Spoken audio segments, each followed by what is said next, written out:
যুক্তরাজ্যের city minister tulip সিদ্দিকীকে বরখাস্তের দাবি করেছেন ব্রিটেনের বিরোধী দলীয় নেতা কেমি ব্যারেনজ।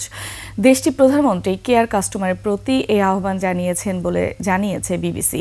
সোশ্যাল মিডিয়া প্ল্যাটফর্ম এক্সে দেয়া পোস্টে কনজারভেটিভ পার্টির এই নেতা বলেছেন, টিউলিপ সিদ্দিককে বরখাস্ত করার সময় এসেছে।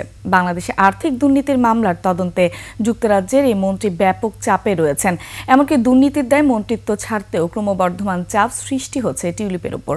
ব্যারেনজ বলেন, সরকার যে আর্থিক সমস্যাগুলো তৈরি করেছে তা মোকাবেলায় মনোনিবেশ করা উচিত হলেও টিউলিপ সিদ্দিক সেই কাজে মনোনিবেশের জন্য সমস্যা হয়ে উঠেছেন।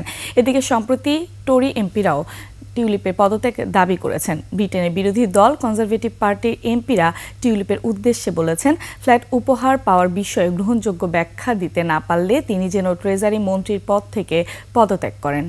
মেঘনা গ্রুপ অফ ইন্ডাস্ট্রিজ, বাংলাদেশের অগ্রযাত্রায় মানুষের আস্থায়।